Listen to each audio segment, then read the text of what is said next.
In 1996, while I was serving as a police officer with the Metropolitan Police Department in Washington, D.C., I experienced a very unique incident. And unique is putting it mildly. We were working on rotating shifts at the time, and on this day my schedule had me on the midnight shift from 11:30 p.m. until 7:30 a.m. Monday morning. The district I patrolled was often in turmoil, which often meant a hectic workload. I was assigned to patrol a particular sector, which meant that I was responsible for all service calls unless a unit closer could respond faster, or if the situation called for backup. Around 4:30 a.m., dispatch informed me of a report from two separate individuals claiming they had been out for early morning jogs before work and had been chased by some sort of wild man in Rock Creek Park, which is located in northwest Washington, D.C. They described the man as very strong, effortlessly keeping pace with them, but moving through dense foliage, all the while growling when he neared them. They remarked that the man appeared excessively hairy, even on his face. However, what seemed most strange to dispatch were two details. First, both witnesses insisted the man was clothed in what looked like fur, and second, they did not mention seeing him wearing shoes, despite the rough terrain. Both individuals had called from separate locations within minutes of each other, providing near-identical descriptions. This prompted me to request any additional information from dispatch, but none was forthcoming. While officers sometimes encounter prank calls, particularly at such late hours, the consistency of these reports merited attention.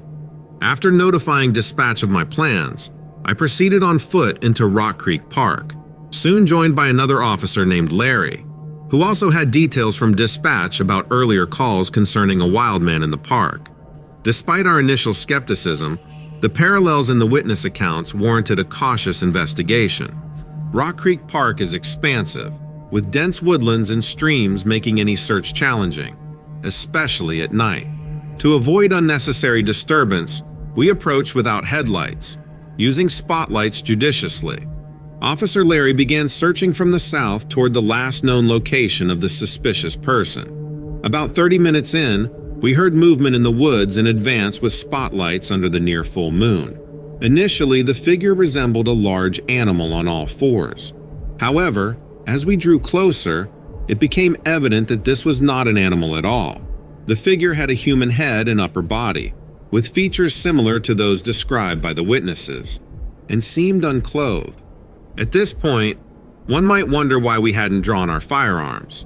There are several reasons for this restraint: avoiding escalations, preventing unnecessary use of force, and the likelihood of exacerbating a potentially dangerous situation. As we approached the individual, who was agitated and growling, we tried to communicate. Officer Larry, a military veteran, recognized signs of instability. The suspect was unresponsive to our attempts at verbal engagement. Although it was a tense situation, backup arrived within 10 minutes. Now, with a total of 6 officers on the scene, we established a perimeter and engaged the individual. So there we were, the 6 of us encircling this hulking figure that just didn't fit any normal description. It wasn't until Officer Martinez, who had a knack for tracking and wildlife, whispered to the rest of us, "Guys, I don't think we're dealing with a person here." We all paused, the absurdity of the situation hanging thick in the air. Martinez approached slowly, hands raised in a calming gesture, speaking gently. The creature's eyes tracked him with a mix of curiosity and caution. As the dawn began to break, the light revealed more than our flashlights could. The creature before us was massive, easily over 7 feet tall. Its fur, a deep brown that seemed to blend with the forest, covered it completely. The face, though partially human-like in structure, had features that were off, too broad, a nose too flat, and eyes that held an intelligence we couldn't quite grasp. The realization hit us all at once. We weren't dealing with a deranged individual or a wild man. We were standing meters away from what could only be a Sasquatch. It was as if all the legends and stories had come to life in front of us. The standoff lasted only a few more minutes before the creature turned and disappeared into the underbrush, moving fast enough to shock us with its speed. and also with an unnerving silence. We were left there, stunned, none of us daring to chase after it. The radio crackled to life. Dispatch was asking for an update, but what could we say? We hadn't apprehended a suspect. We had encountered a myth. Officer Larry finally spoke up. "Dispatch, this is Unit 22. The individual is no longer a concern. Appears to have left the park." There was a collective, unspoken agreement to leave out the unbelievable truth. As we left the park, the sun fully rising, we carried with us a story that we knew no one would accept at face value, a story that would stick with us for the rest of our lives.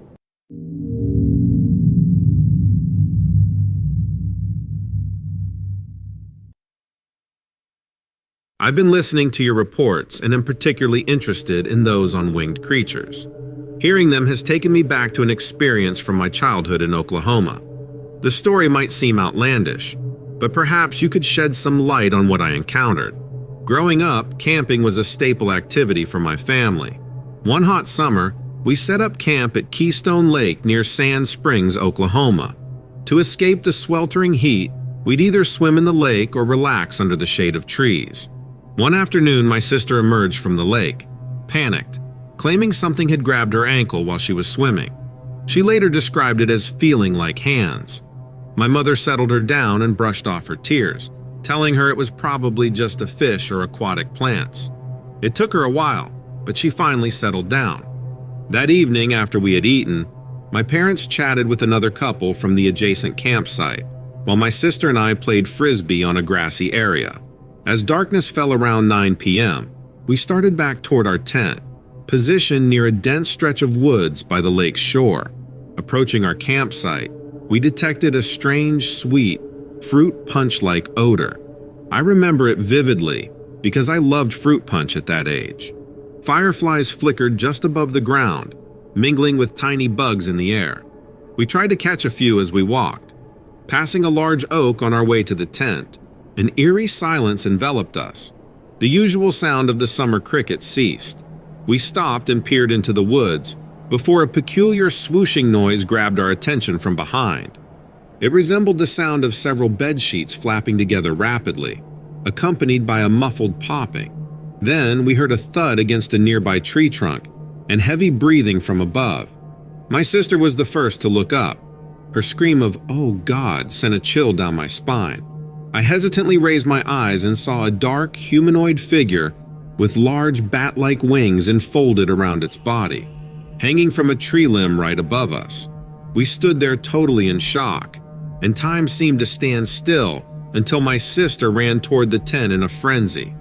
I hastily followed and might still be standing there if she hadn't snapped us out of it. Reaching the tent, we found our parents waiting, stirred by the commotion. My mother grabbed onto me, desperate for an explanation that we could barely get out. My sister and I were desperately trying to explain what we saw. My voice shook as I spoke, and I could tell my parents were struggling to believe us. The look on their faces was a mix of concern and disbelief. They tried to give us good explanations, suggesting it could have been an owl or a heron, but we knew it was neither. Owls don't have bodies that big, and herons don't hang upside down from trees. And that's when we heard the noise again, that swooshing sound, like heavy fabric caught in a gust of wind. My dad decided to check it out, flashlight in hand. He stepped out, and he zipped the tent up quickly behind him, telling to stay inside for safety. The minutes he was gone felt like hours. We just sat there not speaking, listening for any sign of him or the creature. He came back after about 20 minutes looking puzzled. Said he saw nothing but noticed broken branches on the ground and claw marks on the bark of some trees. He didn't want to scare us more, but he believed that something was out there, and there was some good explanation for it. We decided to stay inside the tent for the rest of the night. No one slept much though. Every noise, every rustle of leaves made us hold our breath. The next morning, we packed up at first light. The air was still, and that sweet, sickly smell was gone. As we folded the tent, my dad pointed out a set of deep impressions in the dirt. Something heavy had landed there. It wasn't conclusive proof, but it was enough to validate that we hadn't imagined the whole thing. On the drive home, we were quiet, each lost in thought. It's been years since that night, but the memory is as vivid as ever. Sometimes I think about heading back to Keystone Lake to look for answers, or maybe just to face that fear again.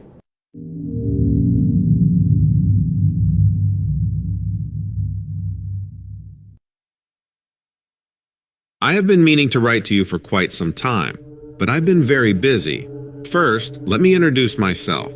My name is Matt, and I am now a senior analyst at one of the many federal agencies here in DC. I will not mention which agency, as we are not allowed to discuss what goes on inside these walls. Both my wife and I have had quite a few encounters with beings that we cannot explain. It's happening so much that we are really getting worried. While searching for answers regarding our experiences with what most would call paranormal, I found your site. Over the last year or so, what has brought me to this point of searching is the fact that I have seen things that should not be real, but yet they are. These encounters began about 2 years ago in California, where we lived at the time. My wife was driving us home from dinner with friends late one night, through downtown San Francisco. It was foggy and dark outside that night.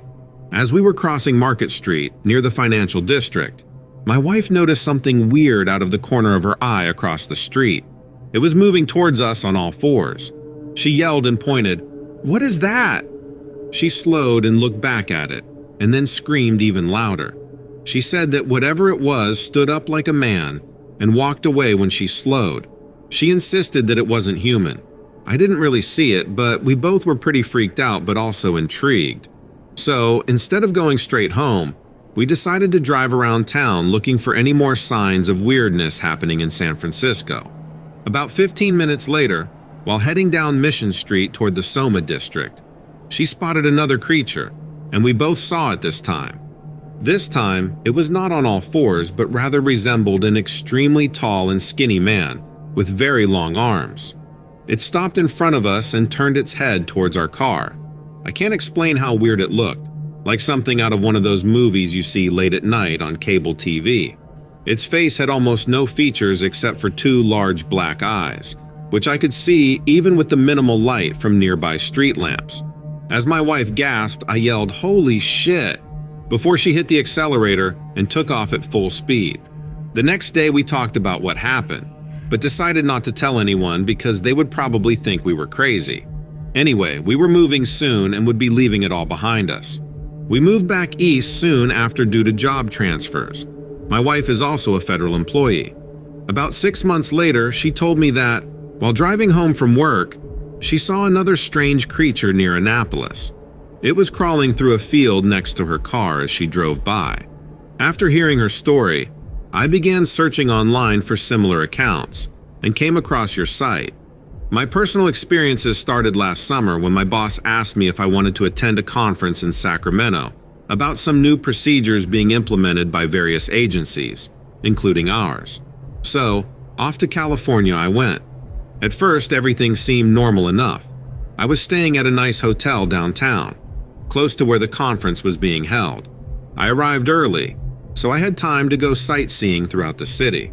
On the 3rd day there, during an afternoon break between sessions, and while wandering around the Old Town area, things got strange. It happened suddenly while I was looking into a shop window. I briefly saw my reflection, and it did not look at all like me. This lasted only a few seconds, then it vanished. Startled, I briefly thought that maybe the stress from travel had caused a momentary hallucination.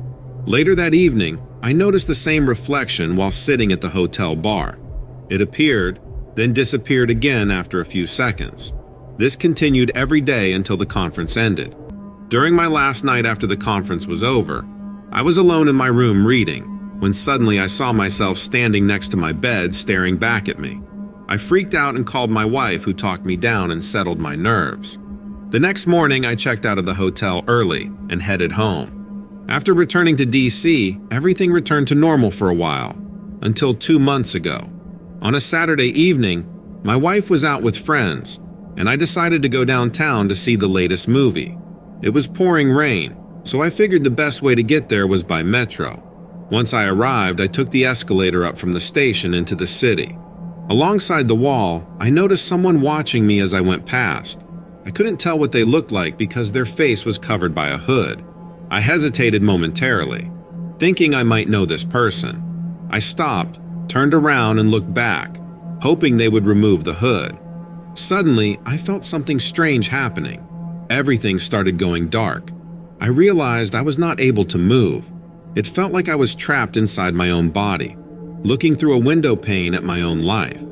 Moments later, I found myself floating above the ground, still paralyzed. Looking down, I could see the man's feet wearing black shoes, and his hands in his pockets with his fingers slightly curled. Seconds later, the darkness lifted, revealing the full figure before me. The guy stood 6'2" or taller, with a skinny frame and long arms that dangled at his sides. His fingers were extremely long, reaching almost below his knees. He had a short, stubby nose and a small mouth that was barely noticeable. His skin had a leathery appearance all over. I thought this guy must be some sort of monster. I then heard a familiar voice saying, "Don't worry." It sounded like my wife telling me that she loved me. I turned toward her, seeing a woman wearing a white gown. As quickly as they had appeared, both the woman in the gown and the man with the hood vanished. Later, I learned that other people had witnessed similar creatures and apparitions. Many described them as shadow beings moving in and out of buildings. Eyewitnesses say these beings are often observed during daylight hours. I know this sounds crazy, but it is what I experienced. I just don't have any idea why it's happened to me so much. Like, am I losing my mind? Is there something in my wife's drinking water? Honestly, it's like we're cursed. And I don't say that lightly. I'm really starting to think that's what's happening to us. Please send prayers.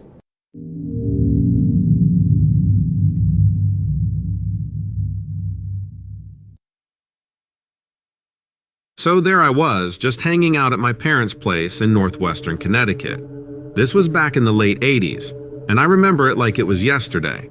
We had this old farm that was pretty much hugged by the national forest, which meant we got all kinds of wildlife visiting. Deer, bear, you name it. The house was right up against this forest, which was mostly deciduous trees. Oaks, maples, and a whole bunch of birch.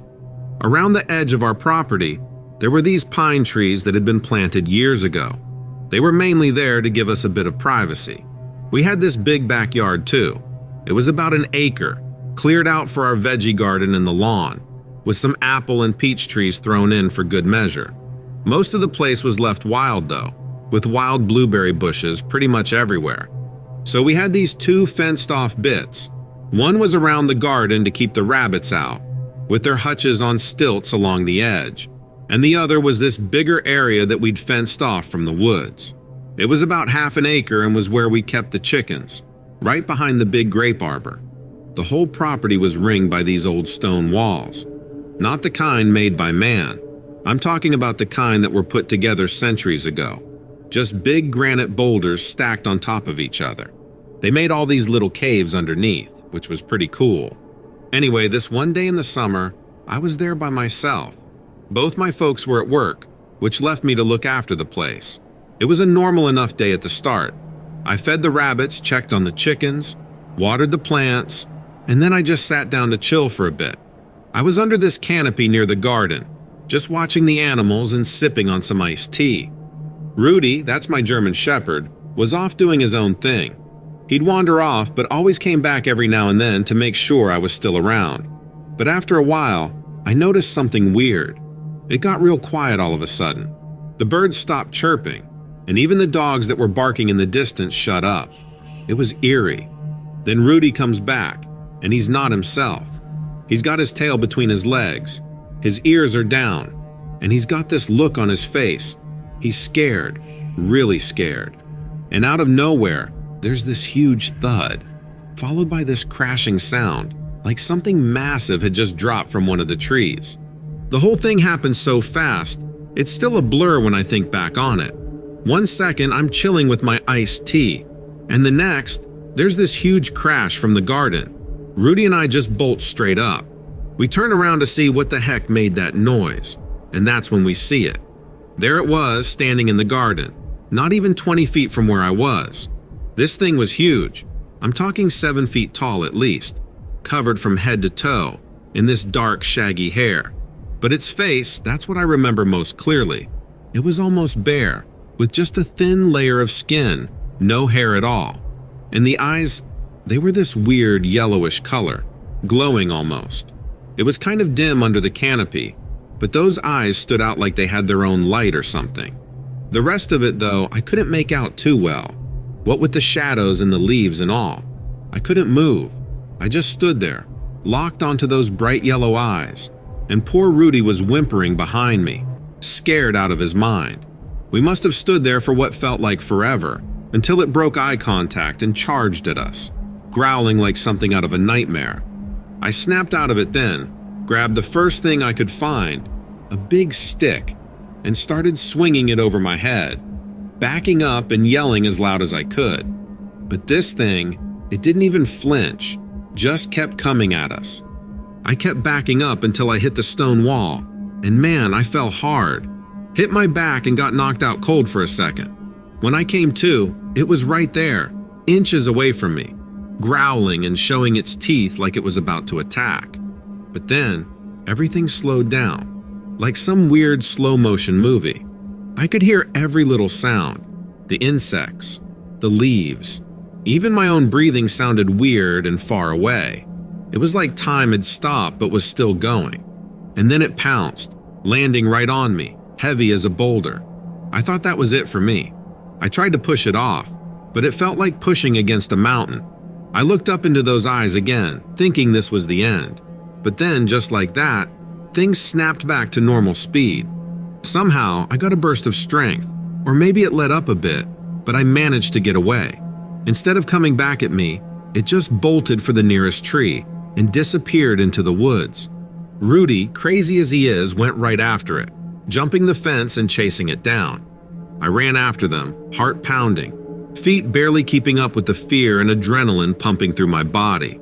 I got to the edge of the woods, scanning the dense thicket for any sign of movement, any hint of Rudy or that thing. But there was nothing, just the sound of my own breath in the forest around me, alive with sounds that were now just background noise to my panic. They had vanished into the trees, as if swallowed up by the forest itself. I stood there for what felt like hours, calling out for Rudy, my voice growing hoarse. The sun began to set, and that's when I heard it, the familiar jingle of Rudy's collar. I turned around and there he was, coming out of the trees, looking a bit worse for wear but unharmed. Relief washed over me like a flood. I didn't care about that creature anymore. I was just glad to have my dog back. We walked back to the house, Rudy sticking close by my side, both of us spooked and still on high alert. I double-checked all the fences and made sure the gates were secure before we went inside. That night, I didn't sleep much, replaying the day's events over in my mind. What had it been? Why did it run? And did Rudy do out there all alone? I had no answers, just a deep sense of gratitude that it hadn't gone another way. The mystery of that day is still with me, even though I lost Rudy going on 25+ years now. It's my own strange tale of the Connecticut woods that I'd carry with me forever.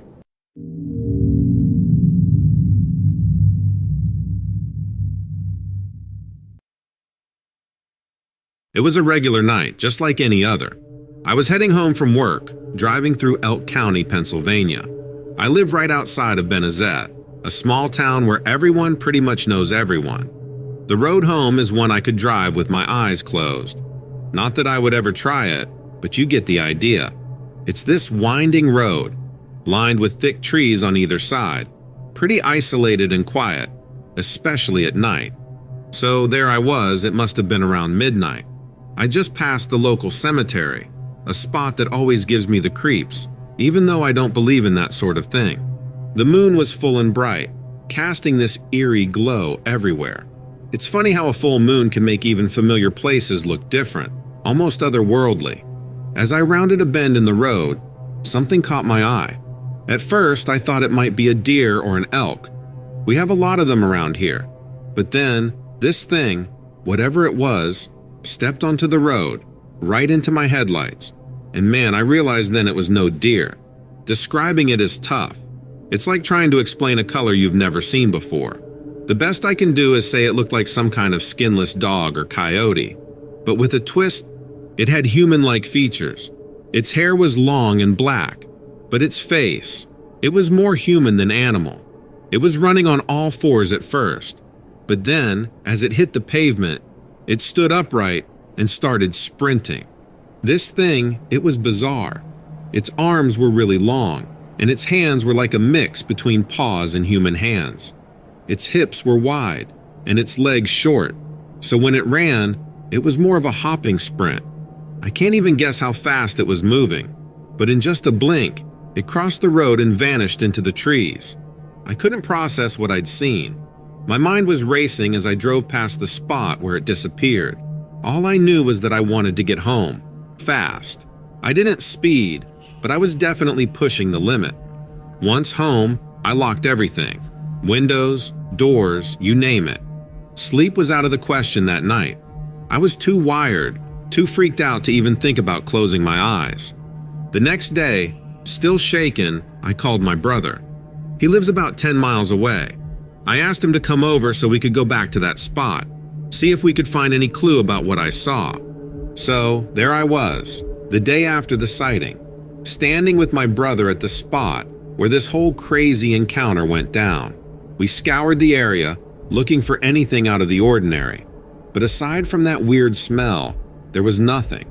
It was like whatever I had seen had vanished into thin air, without a trace. My brother, he's always been more open to this stuff than me.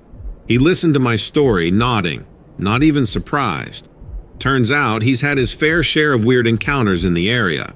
He started telling me about the strange noises he's heard at night, the shadows he's seen moving in the woods, stuff that he never mentioned before because he thought I'd just scoff at it. We spent a good part of the day just walking around, talking about what this thing could be.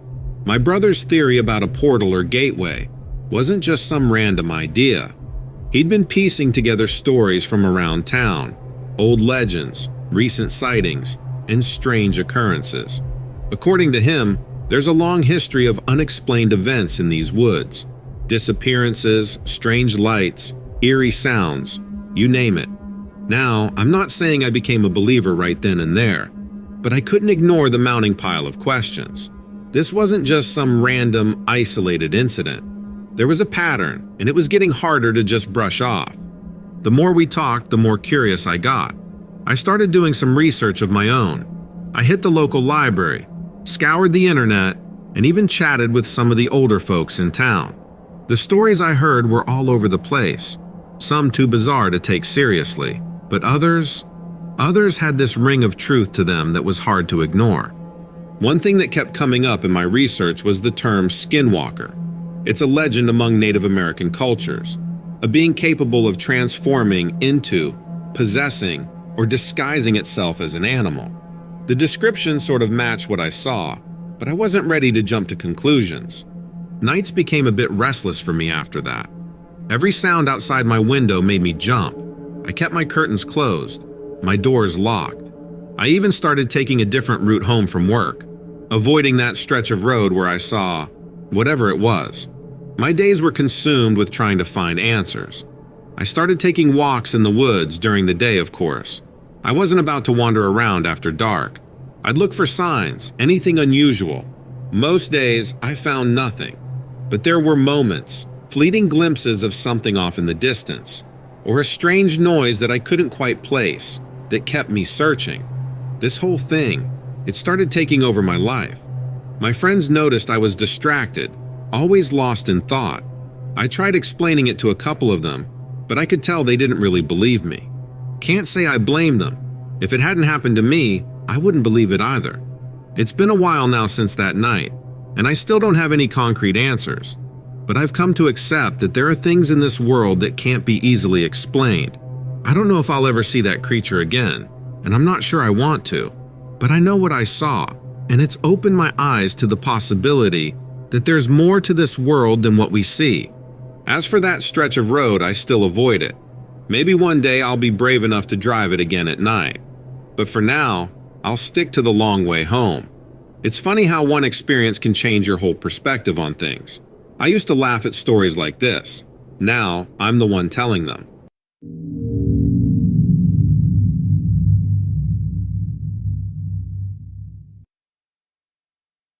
My wife and I were in Big Bend National Park in Texas last year. At the end of April, we decided to take a trip down there to see if we could spot any of the unusual creatures that have been reported there over the years. I had read about the Marfa lights, also known as the Marfa ghost lights, and thought it would be interesting to investigate some of these strange phenomena that have been reported for many years. I was stationed at Fort Bliss, Texas in El Paso, back in 1969 to 1970, and remembered hearing stories about these lights. It seemed like every time someone mentioned them, they also talked about being chased by something out in those hills. As far as my knowledge on this subject is concerned, I don't think anyone has ever really explained what causes these lights, or who or what is chasing people around out there. There seems to be a lot of folklore connected with both phenomena. We left our home near Tucson on Monday and drove half of the 9-plus-hour trip, and we arrived at Big Bend early Tuesday afternoon. We checked into one of the cabins within the park boundaries, then went up into Terlingua, a small town just a bit northeast. Then drove a bit further to La Kiva Bar and Restaurant to grab a bite to eat before heading back into our cabin for an early evening sleep. The next day, we started hiking around after breakfast until mid-afternoon when it got too hot. Texas at this time was already 90 degrees. As nightfall approached, my wife wanted us to head up north from Panther Junction towards Persimmon Gap, where she heard reports that people often saw shadowy figures running alongside their vehicles. She thought it may have something to do with skinwalkers, which she read quite a bit about while living in Arizona, but it was getting too late, so we gave up on that idea. I asked one of the rangers about any sightings or reports concerning Bigfoot in the area. He told me that there have been many stories over the years, but nothing substantial except for tracks found here and there. I thought this was interesting information. The only problem they had was trying to determine what made those impressions on the ground. They weren't deep enough to make out details, but they seemed odd. We got back to our cabin around 9 p.m., opened up all windows, then went outside onto the porch area with binoculars and my camera mounted on a tripod. We waited until close to midnight when it started getting really dark. You know how bright it can get in Big Bend. It's bright because of all those stars. As we looked across towards Mexico from where we were sitting, I noticed an orange light coming from below us, just beyond Lajitas.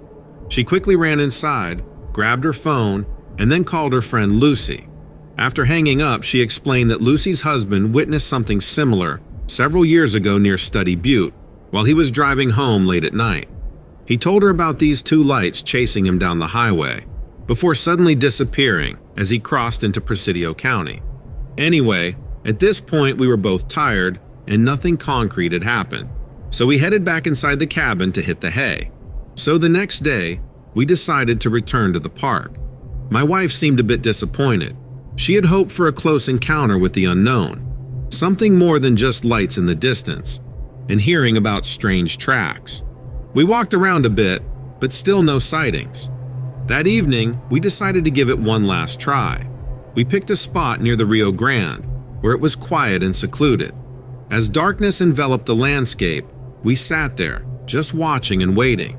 Hours passed. Crickets chirped in the background, and the occasional howl of a distant coyote pierced the night. But the mysterious lights didn't appear. Instead, the air around us began to change, and the temperature dropped. We were about to call it a night when my wife nudged me. "Look," she whispered, pointing to the river. There, in the dim light cast by our camp lantern, we could see something moving across the Rio Grande. It was hard to make out, but it looked like a figure, but not human. It moved with an odd, fluid grace that was mesmerizing. I lifted the binoculars to my eyes, trying to get a better look. The figure was tall, and even at this distance I could tell it was covered in what seemed like fur. Or maybe it was just the shadows. It stopped mid-river, and it felt like it was looking right at us. My heart was racing, but I couldn't look away. "Do you see that?" I asked my wife, my voice barely a whisper. She didn't answer, just nodded, her eyes fixed on the figure. We watched as it reached the other side of the river and disappeared into the thick brush. We sat there for what felt like hours, neither of us willing to move or speak. Finally, I reached over and gently took her hand. "Let's go back to the cabin," I said. We packed up our things quietly and made our way back. When we got back to the cabin, we locked the door and sat on the couch, listening to the silence of the night, both excited and a bit scared of what we had seen. The next morning, we were quiet as we packed up the car to head home. The drive back was uneventful, but the image of that figure in the river stayed with me. I kept going over it in my mind. It wasn't until we were almost home that my wife finally broke the silence. "What do you think that was?" she asked. I shook my head. "I don't know," I replied. "But it sure was something unbelievable, wasn't it?" She nodded. "Yeah, it was something." We haven't been back to Big Bend since then, but sometimes, when we're sitting outside on a clear night, I find myself looking up at the stars and thinking about it. The not knowing can be frustrating, but it's also thrilling, and that's okay. Sometimes, it's about the wonder and the thrill of the unknown. And that night, at the edge of the Rio Grande, we got to do that. So, that's our story. It's not full of dramatic revelations or answers to age-old questions. But it's our experience, a shared moment that we'll never forget. And maybe, just maybe, that's more important than any answer we could have found.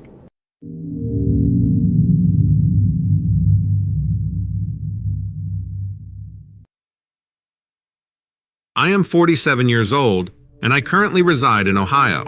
As a child, my family lived on an Army base in Colorado Springs, Colorado, which is home to the North American Aerospace Defense Command, NORAD for short. Both my parents were officers in the U.S. Air Force. We lived in a housing area called Cody Village, situated right next to Cheyenne Mountain, where NORAD is located. Our house was against the mountainside of Cheyenne Mountain.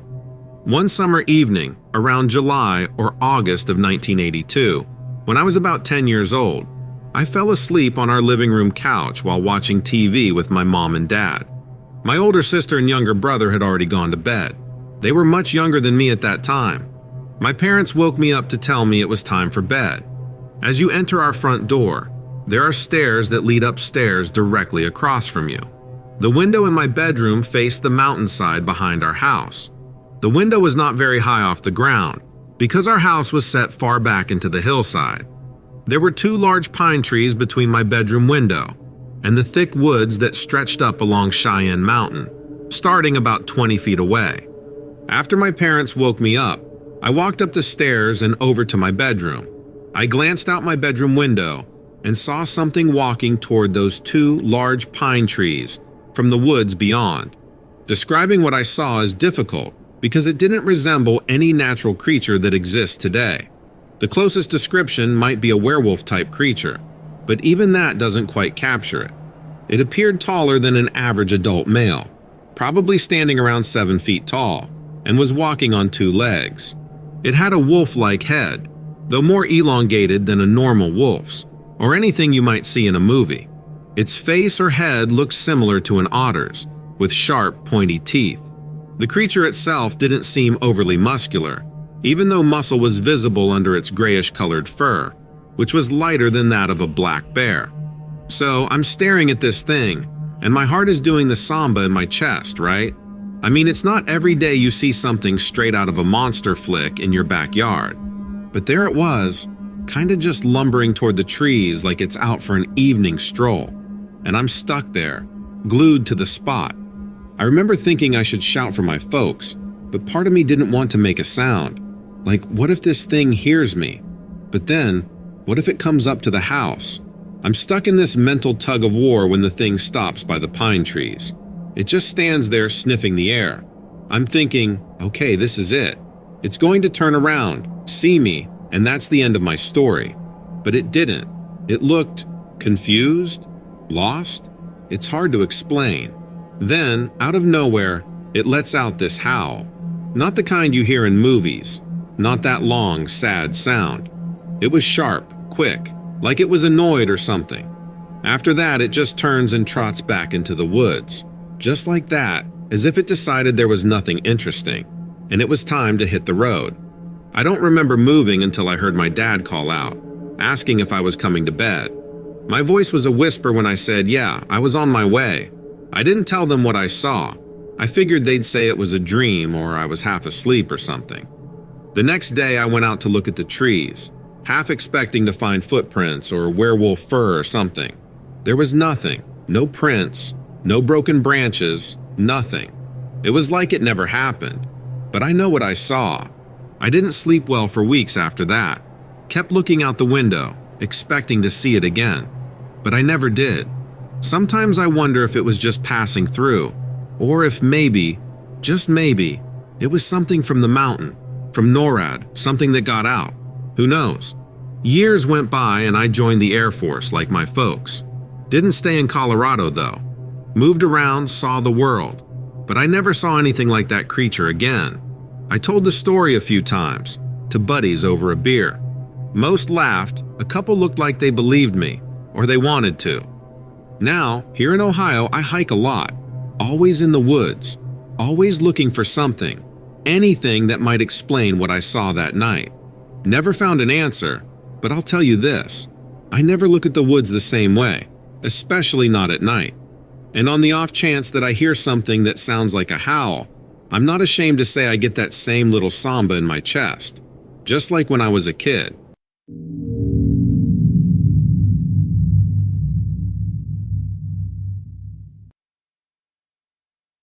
My name is Eric and I live in the northwest suburbs of Chicago. First, I want to express my admiration for your show and all things paranormal. In fact, I am currently working on a master's degree in parapsychology at DePaul University. Over the years, I've had a number of experiences, but one stands out because it involved multiple sober witnesses, at least until they saw what we did. This incident occurred about 15 years ago when my friends Chris and Dan still lived with their parents. Both have moved away since then, and we've lost touch, so I cannot get them to verify any details beyond my own recollection. One evening, we were all hanging out, drinking beers at their house, when Dan proposed a bit of fun. He suggested we visit Bachelor's Grove Cemetery around midnight, a place I'm sure you're familiar with. Initially, everyone was enthusiastic, but as time passed, most backed out, either due to fear or being too drunk to drive. In the end, only Mike, Dan, and I were determined enough to go. It took us about 20 minutes by car to reach the cemetery. The place looked very creepy, yet everything seemed calm as we approached on foot. However, as soon as we stepped through the entrance gate, something felt off, akin to how animals might sense an impending earthquake. Without flashlights, we used our cell phones for light, which was adequate, albeit not very bright. After sauntering around for several minutes, capturing photos and joking about the lack of paranormal activity, Mike suggested we all sit down quietly together. Dan mentioned a rumor. If you bring flowers to Bachelor's Grove late at night, ghostly figures with bouquets would appear around a particular gravestone where many children were buried. We found dried roses on one such stone inside its fence railing. Dan picked them up from the grass, handing each of us one. Although I thought it was a bit silly, I played along. We all sat down facing the stone and each other, and waited about 5 minutes for something, anything, to happen. When it seemed like nothing would, Mike interrupted with an excited, "Hey guys, look over there." He pointed to our right, about 30 feet away, where a large tombstone stood beside a leafless tree. Our gazes followed, and we saw what had caught Mike's attention. 3 figures in white robes, appearing faint or blurry as though made of smoke, were walking single file across the clearing toward another gravestone engulfed in ivy. As the figures drew nearer, they became clearer, and we could see that each held flowers against their chests. A chill ran through me when Dan said, "That's not just fog." Mike agreed, stating the obvious. "No kidding. Look how detailed they are. Those things are people." Right after he spoke, the first figure reached the ivy-covered gravestone, lifted his arm, placed his bouquet upon it, and stepped back in line. The second and third figures followed suit, each placing their flowers atop the grave, before vanishing entirely next to that specific site. I had never seen anything like it before, nor have I since, and that's when it hit me, the weight of the situation, I mean. Here we were, 3 guys who joked about ghosts and spirits, and now we were witnesses to something that defied all reason. Dan was the first to break the silence, whispering, "Did you see their faces?" I hadn't, and neither had Mike. They were just too blurred, or maybe our brains just couldn't process what we were seeing. We sat there in stunned silence, the kind of quiet that screams in your ears. Then, without a word, we got up almost in unison, as if a silent signal had been given. Walking back to the car was a blur. Nobody spoke. It was as if talking might shatter the fragile reality we were clinging to. It wasn't until we were safely inside the car, doors locked and engine running, that any of us dared to speak. "Should we go back?" Mike asked, a tremble in his voice betraying his tough exterior. The idea was immediately shot down. "No way," Dan said. "I'm not sure I want to know more." I agreed, my voice a mere whisper. We drove off, leaving the cemetery and the night's events behind us, but the memory was seared into our minds. The next day was a haze of confusion. We met up, almost like a support group, trying to make sense of what we saw. We each remembered the figures, the flowers, and the overwhelming feeling of otherworldliness. But as we talked, it was clear our memories differed slightly. Mike was convinced the figures had been solid, while Dan thought they seemed more like projections from a movie. I wasn't sure what I believed. The whole thing felt like a dream. We never did go back to Bachelor's Grove, even though we talked about it often. Life moved on, we graduated, started careers, and eventually, the incident became nothing more than a story we'd share when the topic of ghosts came up. But every time I pass a cemetery, I think about that night.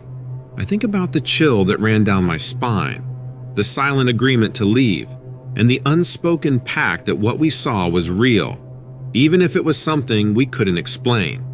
Years later, I can still recall the cold night air, the eerie silence of the graveyard, and the way the moonlight seemed to avoid touching the ground where those figures walked.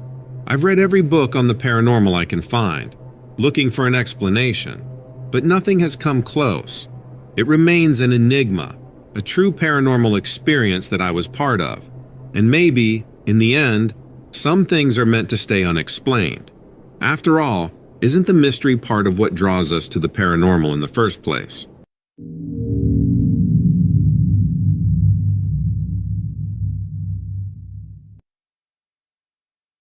Alright, I've been mulling over sharing this for a while now, and honestly, I'm not even sure why I'm doing it. But here goes nothing. Please be easy on me. I'm not your typical outdoorsy type. I mean, I like a good walk through the woods as much as the next person, but I'm more of a let's stay inside with a good book kind of guy. My life is pretty ordinary. I work an average job in Little Rock, Arkansas at the city-county building. Nothing fancy, just a 9-to-5 that pays the bills and keeps me in coffee and sandwiches. I live alone, which is by choice, mostly because I like the quiet. Helps me think because my head can get pretty crazy if I'm not relaxed.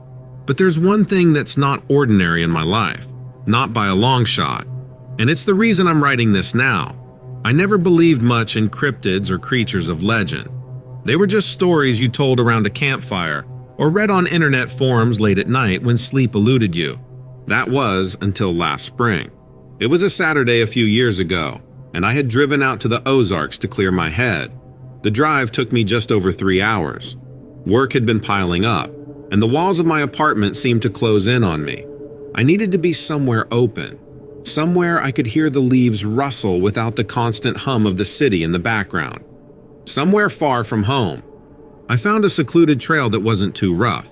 The day was nice, a bit overcast, but the air was fresh, filled with the scent of pine and damp earth. I walked for a while, not really aiming to go anywhere particular, just walking to enjoy the solitude. I had reached a part of the trail that was bordered by thicker woods on one side and a steep drop on the other. The path curved ahead, and I remember feeling this sense of apprehension as I approached the bend, like I was walking towards something I wouldn't be able to explain. As I rounded the corner, I saw it. It was standing, if you could call it standing, at the edge of the woods, partially concealed by a thicket. The thing was tall, taller than any man I've ever seen, and covered in scales that seemed to shimmer with a greenish hue that was almost sickly in the dim light. It had these piercing yellow eyes that were fixed on me, unblinking. I stopped dead in my tracks. My mind was racing, trying to rationalize what I was seeing. It wasn't a man, it couldn't be. The proportions were all wrong. Its arms were too long, hanging awkwardly by its sides, ending in what looked like clawed hands. And the head, it wasn't human. It was elongated, almost serpent-like, with a jaw that seemed to be set in a permanent grimace. All this, and not to mention that this thing had not clothes or shoes. We stood there, looking at each other. I couldn't move. I wasn't even sure I was breathing. All the sounds of the forest had faded away, and there was this suffocating silence that enveloped us. I felt like the air had been sucked out of my lungs. Then, slowly, the creature moved, not towards me, but parallel, as if it was giving me a wide berth. It was deliberate, cautious. Its eyes never left mine as it moved, and I could see now that its skin had this texture to it that I couldn't quite comprehend. It was like looking at a living mosaic, tiles of green and black shifting with each subtle movement. As it reached the other side of the path, it paused, and for a brief moment, I thought it would speak. I don't know why I thought that. Maybe because in all those stories, there's always a moment of revelation, a message imparted, but it just turned its head slightly, as if acknowledging my presence, and then it slipped into the woods. I stood there for a long time after it was gone. The sounds of the forest slowly returned, but they seemed hollow, like a facade that had been shattered and hastily put back together. I eventually made my way back to my car, and I drove home the 3 hours in a daze. I barely even remember the drive. I didn't sleep that night, or for many nights after. My quiet apartment felt too silent, and every shadow seemed to stretch just a bit too long. So why am I telling you this? I don't know. Maybe I just needed to tell someone, even if it's strangers on the internet. Maybe I'm hoping someone else has seen what I saw, and I'm not alone in this. I went back to the trail one more time the following year, driven by a mixture of fear and fascination. But I've never seen the creature again. Sometimes I convince myself it never really happened, but then I remember those eyes, and I know it was real, totally real.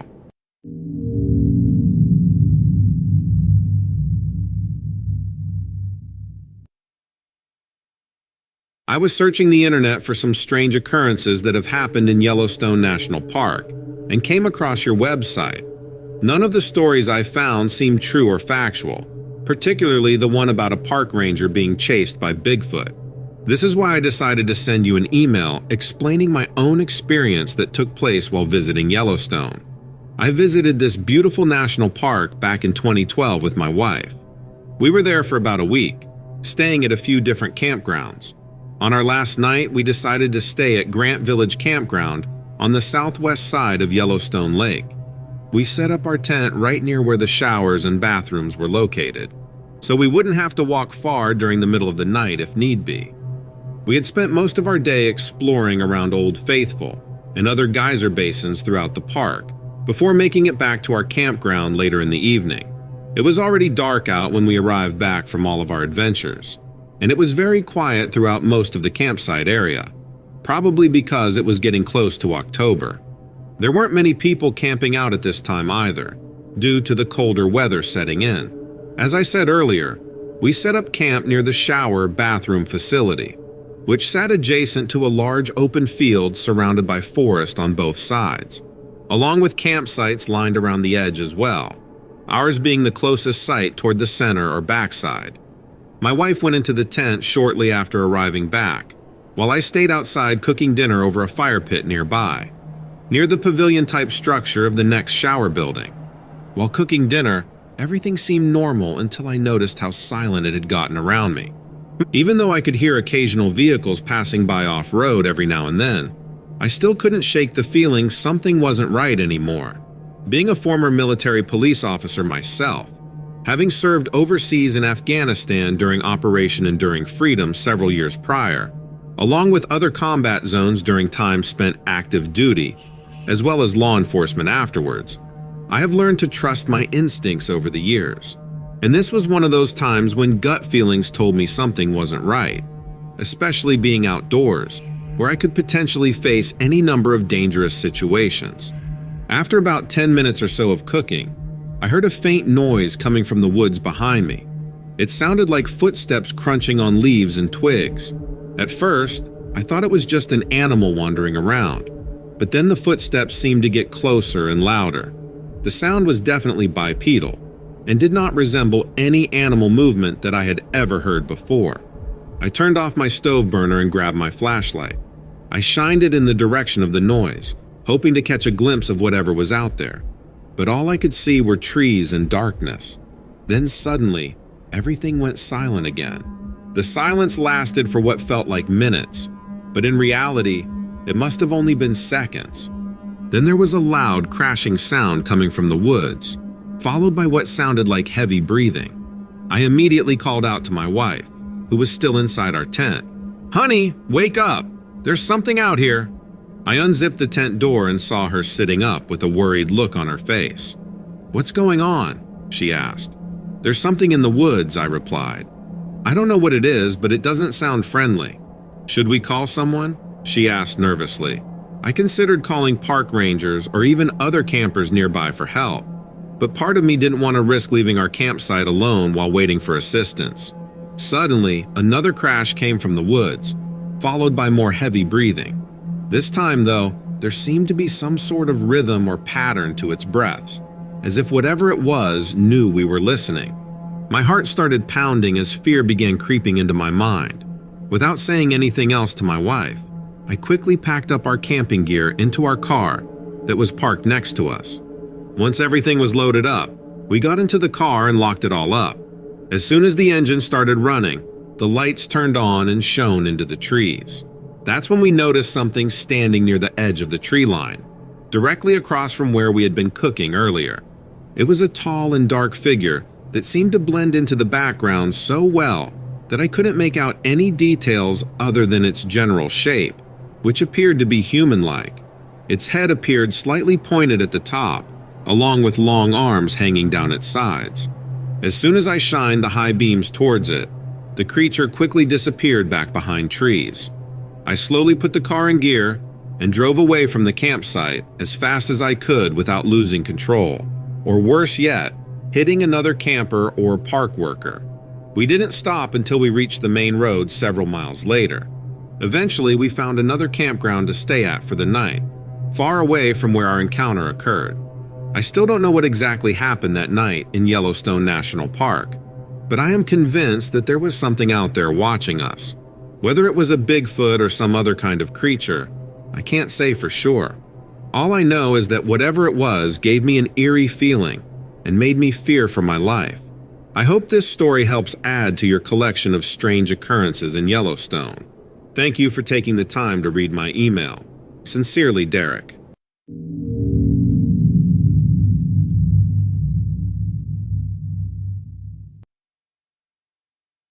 So, I was out at my uncle's place in Oklahoma.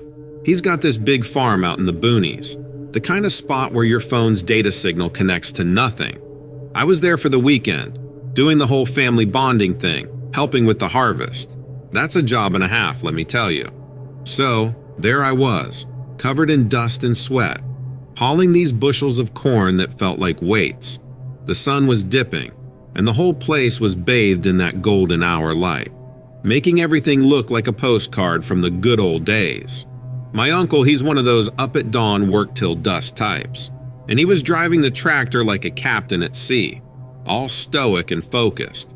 The rest of us were on foot, doing the grunt work and busting our butts. We were about done for the day when I spotted this dog, or at least I thought it was a dog at first, darting through the rows of corn like it was chasing something. Being the animal lover I am, I dropped my load and took off after it. Gonna save the day, I thought, like some sort of cornfield crusader. I crashed through the stalks, stumbling over clumps of dirt, calling out like a fool, "Here, boy! Here, boy!" or "Here, girl!" I mean, I didn't know which it was. I could hear it ahead of me, rustling through the corn, and I was thinking the whole time, what's this dog doing out here all alone? Where could it have come from? But when I finally caught up to the thing, I wasn't at all ready for what I saw. There in a little clearing was this thing. It wasn't any dog. It stood there on two legs, all casual like it was waiting for a bus, not a care in the world. Its fur was matted and messy, kind of gray-brown, and it had these eyes that just looked at you like it was peering into your soul or something. I froze. My heart was going a mile a minute, but my brain was like, nope. The creature, it tilted its head, kind of studying me, I guess. There was no sound but the corn whispering around us. I wasn't scared, not exactly. Confused, more like it. What was this thing? Why was it here? And why did it look so, I don't know, calm? For a long moment, we just stared at each other, and I swear it was like it knew me. Like it saw me standing there in my uncle's old t-shirt, jeans covered in dirt, and it was thinking, "What's your story, buddy?" Then, as if it decided I wasn't worth the trouble, it took a step back and another.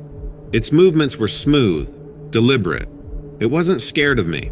If anything, I got the feeling it was just done with our encounter. And then, it turned and walked back into the corn, leaving me there with 100 questions and a racing heart. I stood there for God knows how long, trying to make sense of it with no intentions at all of following it. A million explanations ran through my head. Was it some new species, a freak of nature, or something else? My mind raced through every sci-fi movie I'd ever seen. I didn't tell my uncle or the others. I mean, what was I going to say? Hey, saw a creature from another planet maybe, or a science experiment gone walkabout in your cornfield. They'd think I'd been standing in the sun too long. That night, I lay in the guest room staring at the ceiling, going over it all again and again. The image of that creature was burned into my mind. Its eyes, they had this awareness. It wasn't just some animal. It was something more. Days passed, and the encounter didn't fade like I thought it would or hoped it would. It stuck with me, clinging to the edges of my thoughts no matter how hard I tried to shake it. I did some research, some internet deep dives and all that, looking for anything that matched what I saw. Nothing. It was like trying to find a ghost. I went back to the farm a few times after that over the next few months. I'd wander out to the cornfield, hoping to catch another glimpse, to get some kind of answer. But there was nothing, just rows and rows of corn and the occasional rabbit bolting out. The thing is, I know what I saw. I wasn't dreaming, I wasn't drunk, and I sure as hell wasn't making it up. There's something out there, something that's not supposed to exist, but it does. And it's smart enough to hide, to stay out of sight, to keep to itself so that it can stay a legend in the back of someone's mind. But I saw it. Even when I was back home, I started taking these long walks, just me and my thoughts, trying to piece together this puzzle. The more I thought about it, the more I realized that there's so much out there we don't know about. So much we think is just stories or imagination. But it's real. Sometimes I catch myself looking over my shoulder, half expecting to see it there, watching me, even if I'm not at the farm, but it's never there. Still, it's like I can feel its presence, like a shadow just out of sight. My friends, they noticed something was up with me. I wasn't the same, always distracted, always lost in thought. They'd ask me what's wrong, and I'd just shake my head. Nothing, I'd say. Just tired, you know? But it wasn't nothing. It was this secret, this big, unbelievable secret that I couldn't share. Well, I finally found you and know that I can now share this and finally get it all off my chest. And I really want to thank you for that. It means the world to me to have someone who is willing to hear me.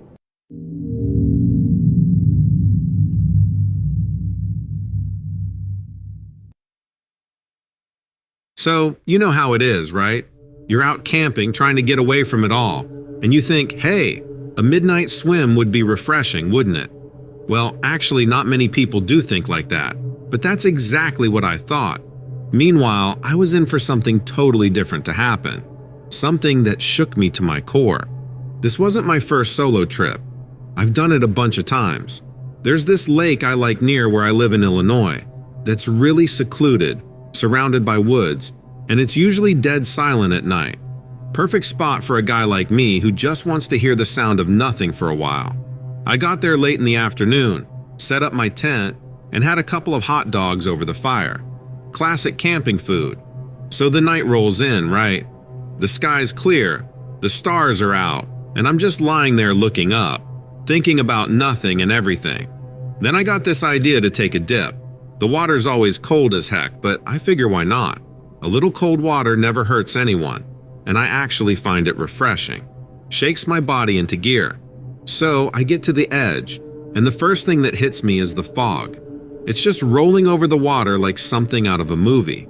Creepy, sure, but also kind of cool too. I dip my toe in, and that's when I notice the water's warm, like really warm. And that's odd because this lake is never warm, especially not at night. I should have taken that as a sign, but nah, I just shrugged it off. So I wade in, and it's this weird feeling because the fog's so thick, I can barely see my hands in front of me. But it's calm and quiet, and I start to relax. That's when I feel it. Something brushes up against my leg. Now, I'm not talking about a little fish nibbling here. It's like, imagine rough sandpaper or scales or something like that. And it's not just a brush. It's more like something sliding by me, deliberately. This is like my worst nightmare come to life. I freeze. My heart's doing 100 miles an hour, and I'm trying to talk myself off the ledge of what just happened. Then I saw it. In the water, there's this shape, a big one, moving, gliding along. And it isn't a log or shadow. It's alive and moving with purpose, and it's got this long serpentine look to it. Now, I've heard stories of big fish and eels in lakes, but this is bigger than that. This thing is massive, and I can't match it to anything I've ever heard of. My brain's telling me to scream, but I'm dead silent, standing there like a statue. Instinct kicks in. I don't know what this thing is, but I sure as heck don't want to stick around to find out. I back up really slowly, trying not to splash or make any noise, because I know that this thing can maneuver through the water much faster than I can, meaning I'm at a total disadvantage. My eyes are fixed on that shape, but it's hard to keep it in my sight with the fog and the dark. I eventually get to the shore in less than 10 steps, and I'm not ashamed to say I booked it out of there faster than I ever ran in my life. I didn't look back. I didn't stop to grab my stuff I had set on the ground. Nothing. I hit the ground running and didn't stop until I got to my truck, where luckily I had a second pair of shoes and some proper clothing. Driving back, my mind's racing. What was that thing? I've been to that lake dozens of times, and nothing like this has ever happened before. I'm trying to tell myself I imagined it, but deep down, I know that's not true. I felt it and saw it. I mean, who makes up feeling sandpaper in the water? No one makes that up, and that's what I felt. It was there, 100%. Back home, I start going back over it all. The water being warm, the fog, that shape, none of it makes sense. I've been over it a million times in my head, and I still can't piece it together. I've told a couple of buddies and they think some piece of trash or something was in the water. I wish it was that. So now I'm left with this story. This is an absolutely true, crazy story that sounds like a campfire tale. I haven't been back to that lake since.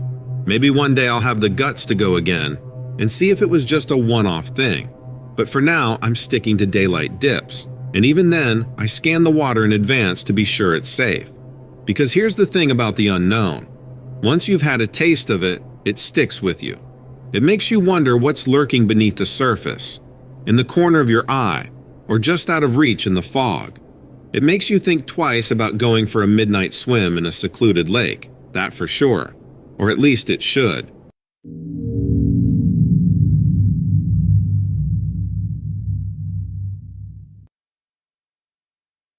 You ever have one of those nights where the air's just a little too quiet, and the world just seems to have a weirdness to it? Well, that's how it was when I was driving through the desert that night. I was coming back from a friend's place, a couple of hours out of Phoenix, which is where I live. It's the kind of drive where you set the cruise control and just let the road unfold. The dashboard clock was pushing past midnight, and the only thing keeping me company was the low hum of the tires on the asphalt and some oldies station I found. That's when it happened.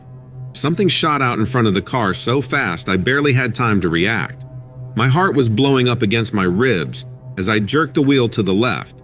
The car skidded, kicking up a cloud of dust and gravel before it came to a stop. I was sitting there for a second, hands glued to the wheel, trying to convince myself I was still alive. That's when I saw it. There was something standing off the side of the road. It was just outside the reach of the headlights, but the way the moonlight was hitting it, I could make out that it was weird. This thing was tall, kind of humanoid, like a person almost, but all wrong.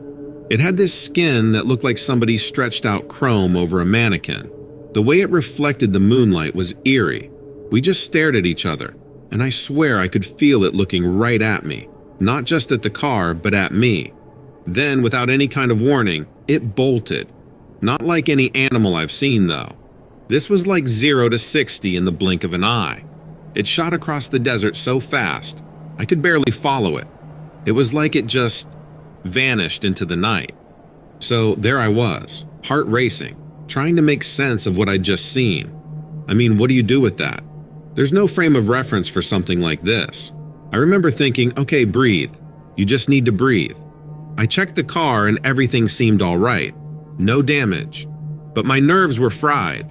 I started driving again, slower this time, half expecting to see that thing come back or wondering if it was some trick of the light. But nothing. It was just me and the road again. When I got to the next gas station, I pulled in, more to get my thoughts straight than anything else. The clerk must have seen something on my face because he asked me if I was all right. I just nodded, grabbed a water from the cooler, and went out to sit on the curb. My hands were still shaking a bit as I took a drink, and I found myself scanning the horizon, half expecting to see those reflective scales glinting in the distance. It was like my eyes were playing tricks on me, creating mirages of movement in the stillness of the desert night. But as I squinted into the darkness, something caught my attention. There was a subtle flicker, a shimmer that didn't match the steady rhythm of the stars or the soft glow of the distant town lights. I stood up, my body tense, water bottle forgotten in my hand. It couldn't be, could it? I peered harder, and there it was again, a quick flash, like light reflecting off a mirror. But it was no mirror. It was that same impossible fluid motion I had seen earlier. The creature was there, out in the open desert, its scales catching the moon's rays as it moved. My heart was pounding in my ears now. I wasn't dreaming. This was real. The creature stopped, and it seemed to turn its head towards me. Even at that distance, I felt a connection, a strange kind of understanding passing between us.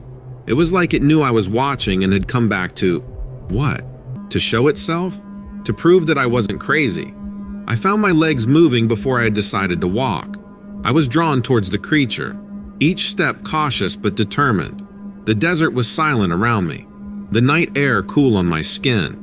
As I got closer, the creature didn't move. It just stood there, magnificent and otherworldly. And then, when I was close enough to see it clearly, to confirm it was real, it did something that will stay with me for the rest of my life. The creature, this being that defied explanation, it changed. The scales seemed to ripple, and where there had been reflective chrome, there was now a soft light emanating from its body. It wasn't just reflecting the light, it was producing its own, like bioluminescence. I stopped walking. I couldn't take my eyes off it. It was beautiful and terrifying all at once. Then, as if understanding it had shared enough, the creature turned and sped off again, disappearing over a ridge and out of sight. I stood there for I don't know how long, trying to process what had happened. Eventually, I made my way back to the car and the gas station. I didn't say anything to the clerk. What could I say? That I'd seen a light show in the desert put on by a being that shouldn't exist. In the days that followed, I went over it again and again in my mind. I researched everything from desert mirages to rare animal sightings. I even looked into old folk tales from the area, but nothing fit what I had seen. It was a while before I went out to that stretch of road again. When I did, it was with a mix of apprehension and hope. Maybe it would appear again. Maybe I could get some kind of proof. But the desert kept its secrets, and I never saw the creature again. I still drive out there sometimes, you know? Just to feel that same silence. To see if maybe, just maybe, it might come back. But it's just me and the road, the hum of the tires, and the memories of two encounters that I can't explain. The thing is, whether I see it again or not, it changed me. It made me realize there's so much out there that we don't understand, and maybe we're not meant to. Some people might think I'm crazy, Or they might believe I saw something truly extraordinary. All I know is what I saw, what I felt, and that has to be enough. So I keep my eyes on the horizon, and I keep driving, because you never know what's out there, waiting.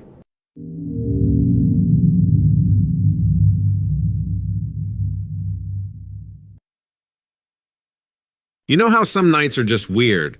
Well, I had one of those recently. Couldn't catch a wink. Just lay there, staring at the ceiling fan going round and round. Eventually, I gave up, right? Thought I'd get myself a drink from the kitchen. Maybe that would help.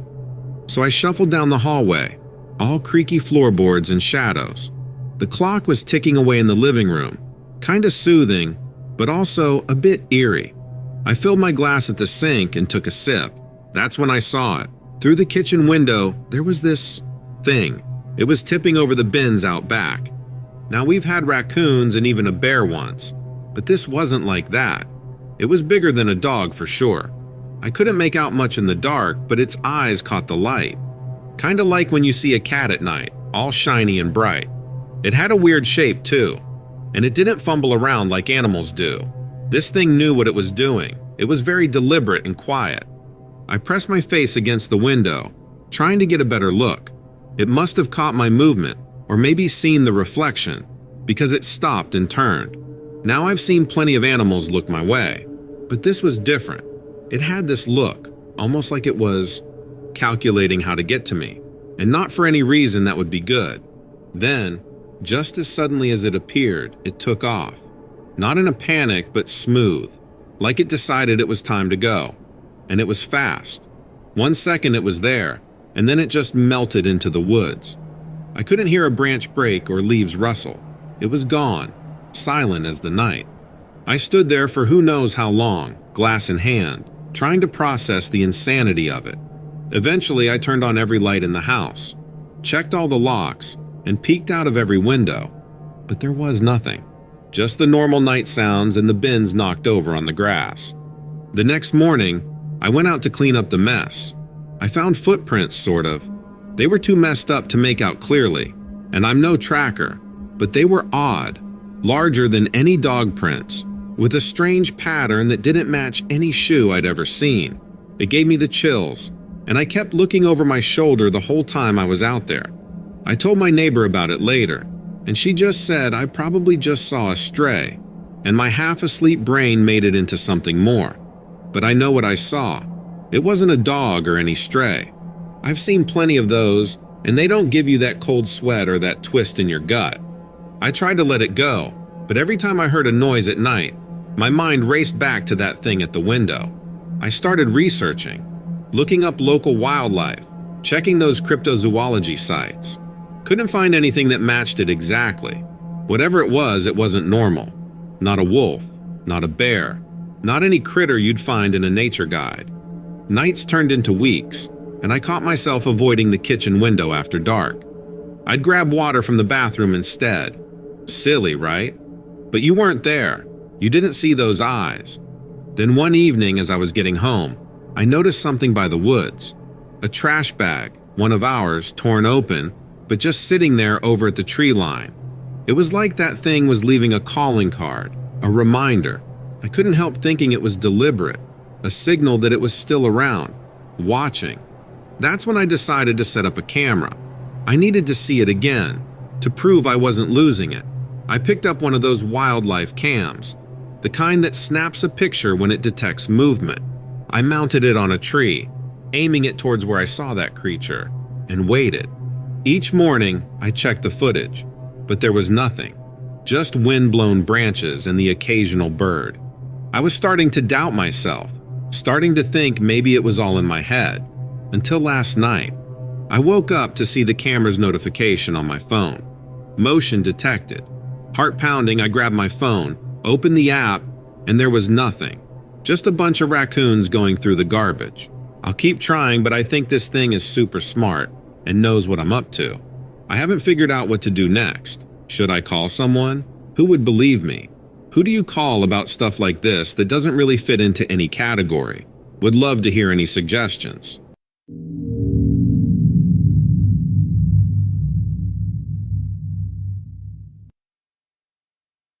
I'm Italian and have been waiting to get in touch with you. I want to tell you about this wild experience I had in Ravello, Italy. Ravello is this cool village on the cliffs of Italy's Amalfi Coast. My name's Carlo, by the way, and I'm just a history professor from Rome, really into stories about my country.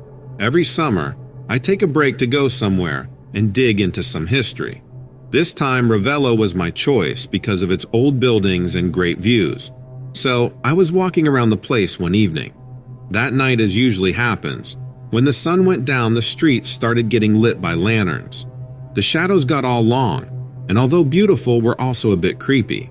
And I could smell flowers blooming, and hear the sea not too far away. Then, out of nowhere, everything suddenly went silent. It was like the whole town stopped breathing or something. Right then, I heard this weird noise, kind of like wings flapping in the wind. The silence got even more intense, except for that flapping sound.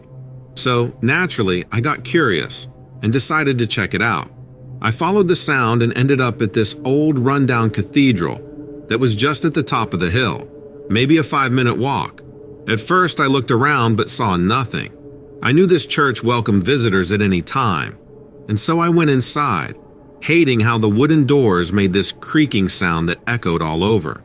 Once inside, I walked around slowly as my eyes got used to the dim light of just the candles, and I saw something I can't even begin to explain. It was off in a corner, and its movement caught my attention. At first, I thought it was a priest or other church worker, but at first I couldn't quite tell. What confused me was that it was tall, about 6 feet, but looked like a mix between a man and an animal. It had black feathers all over it, and these huge leather wings, like a bat's, were on its back. I wondered at first if it was some type of ancient cloak, and that I was intruding on some unique ceremony. Let's just say that I wasn't a regular church goes, and so anything could have been the truth at that point. But anyway, the craziest part was its face, or rather, the lack of one. When this thing finally turned and looked toward me, I could tell that there were just 2 big red eyes glowing in the dark. Man, I was scared. My heart was beating like crazy, and I was sweating bullets. My legs felt like jelly, and I was just trying to make sense of what I was seeing. So, there I was, still inside the cathedral, my heart pounding so loudly it sounded like drums. I was sweaty, my legs were wobbly, and I couldn't stop my hands from shaking. And all the while, that thing just kept staring at me with its glowing red eyes, not moving or making a sound. You know that feeling when you lock eyes with someone and there's like a connection? It was like that, but way more intense. I felt like it knew me somehow, and it gave me the creeps. Time just seemed to stop as we stared at each other. Finally, I got up the nerve to take a step back, even though every part of me was yelling to run away. But the creature didn't move. It just kept looking at me, and then it opened its wings. Man, they were even bigger and scarier than I first thought. The rustling sound they made filled the whole place, and I couldn't help but feel a mix of amazement and terror. Then, out of nowhere, it made this sound. I can't even describe it. It wasn't a growl or a roar, but something older, more unsettling. It bounced off the walls and hit me right in the chest. And then, with one big flap, it flew up into the cathedral's roof, like up into the rafters, and was then gone. I couldn't see it at all anymore. It was like it knew of a secret exit up there. That was it for me. I turned and ran out of there as fast as I could, but somehow I could feel it watching me, and I even thought I heard the soft sound of its wings as it took off. I didn't stop running until I was back in the busy main section of Ravello, where I collapsed against a wall, trying to catch my breath. I was back in reality, but I couldn't shake what had just happened. The memory of that creature, its wings and those glowing eyes was stuck in my head. I spent the rest of the night just trying to process it all. Even now, as I'm writing this down, I still feel terrified. It's just so unbelievable, so eerie. In the ensuing days, I found myself drawn back to the cathedral, back to the place of the encounter. I was driven by a strange fascination, a need to understand what I had witnessed. The creature was never there, despite me stopping multiple times at different times of the day. Its existence marked only by the faint trace of an otherworldly presence. But maybe it was only me who felt that. The encounter changed me in ways I can still hardly comprehend. My pursuit of history, of forgotten tales and mysteries, had led me too close to something I had wanted to see. Basically, I crossed paths with a creature of legends. From then on, every creak of a door, every rustle of feathers, every hint of a shadow brought me back to that night. The creature had vanished, but its memory loomed large for me.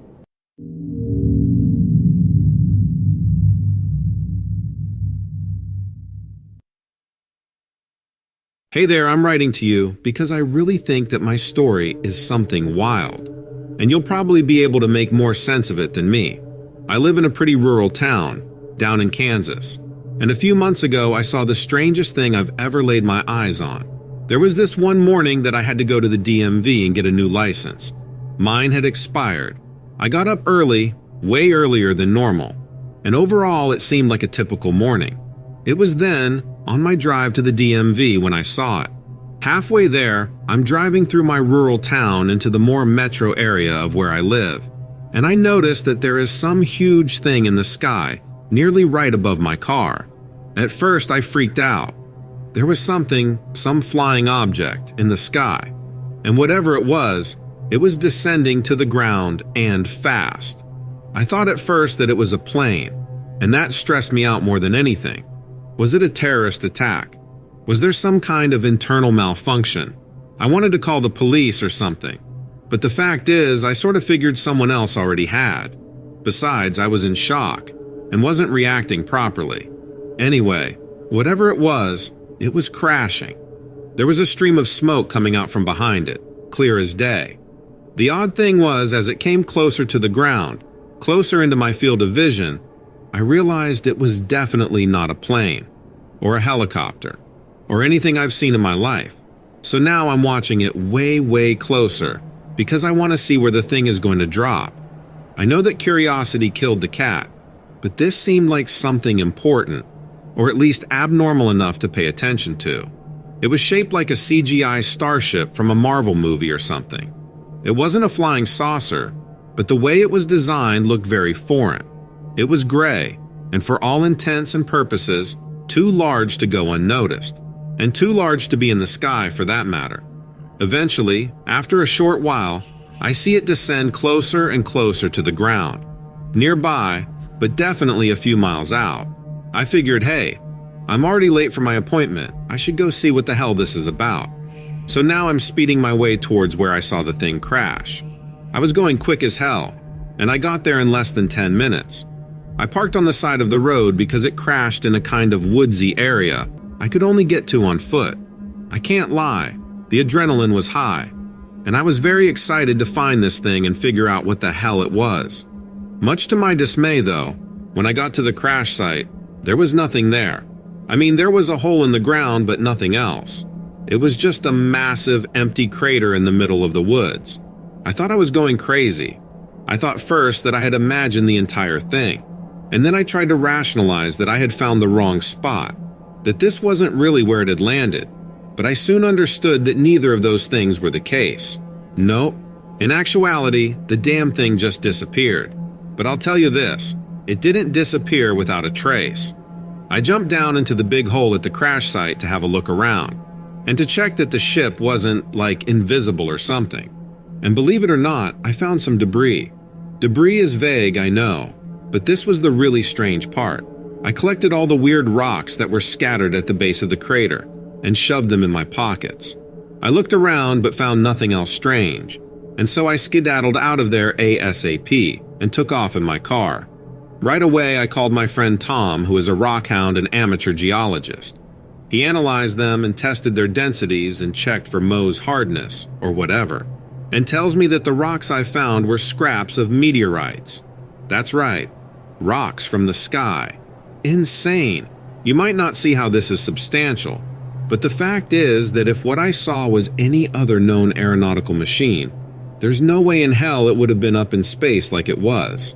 There's no way it would have vanished, disappeared with almost no trace, unless, of course, it was something much rarer than any old airplane.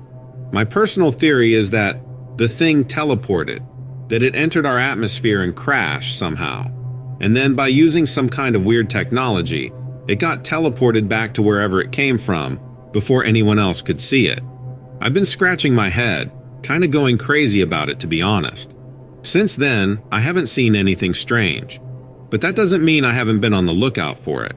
I bought a huge telescope, and now I find myself frequenting some unsavory parts of the internet to try and make sense of everything I witnessed. Not a lot of people in my personal life believe me, so I'm hoping at least you will.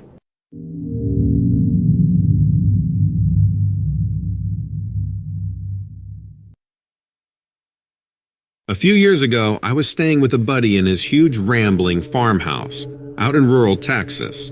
And when I say rural Texas, I really mean it. This place is out there. His place was massive and had a ton of land surrounding it.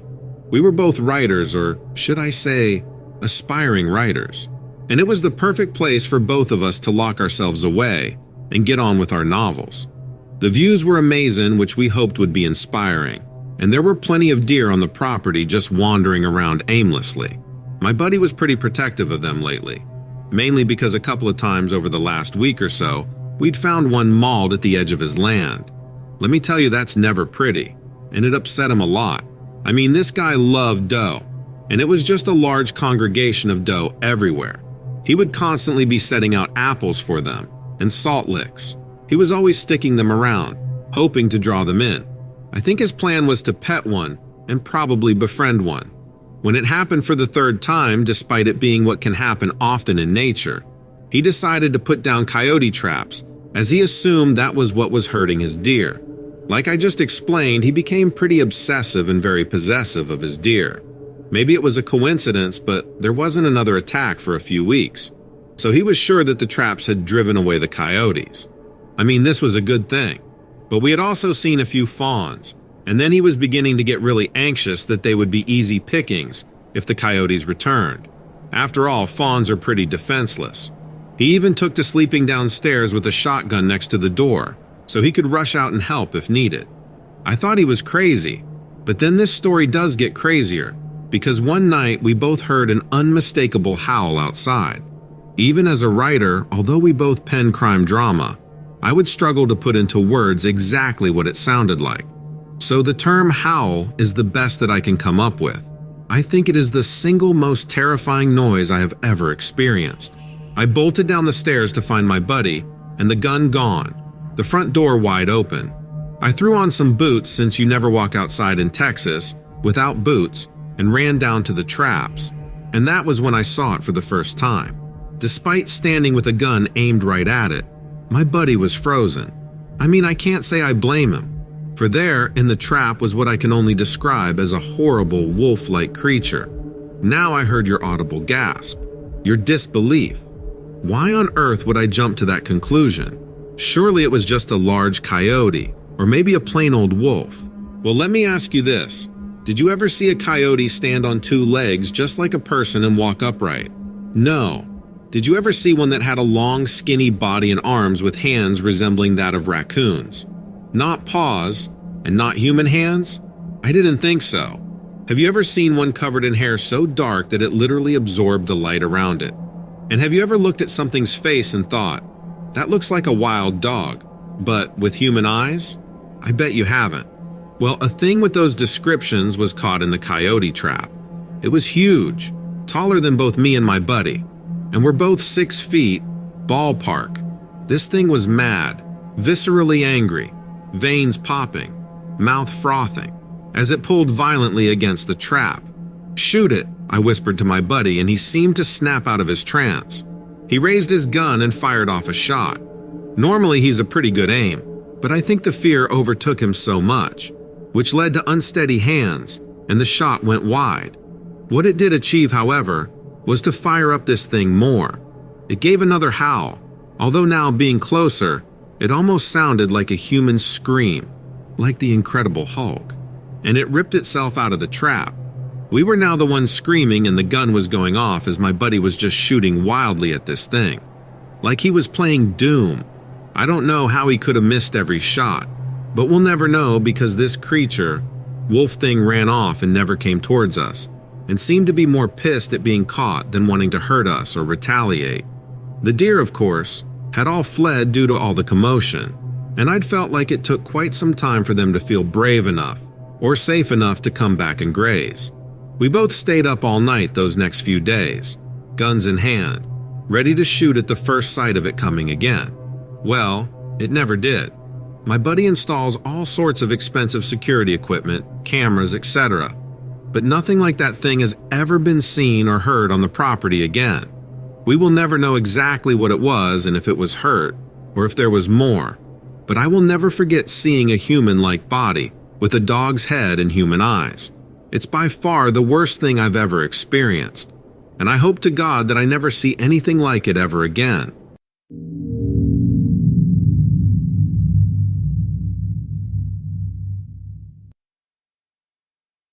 The year was 1998, and I had been lucky enough to be a part of a hiking expedition that occurred out in the Rockies.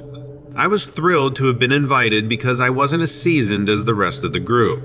I was nervous about keeping up with their expertise, and don't you know, in a very swift moment I became turned around and separated from the other hikers. This is a hiker's worst nightmare, especially when you are less experienced. I found myself turned around on a section of the trail that did not match up with what I knew about the Rocky Mountains. The ground turned coarse and full of rubble. Plants seemed practically non-existent, and a thick mist was rising, cutting me off from getting my bearings. Worse yet, I couldn't hear the group at all. Several times I tried screaming at the top of my lungs just to see if I could get anybody to answer me. There was nothing. Nothing but the faintest sound around me.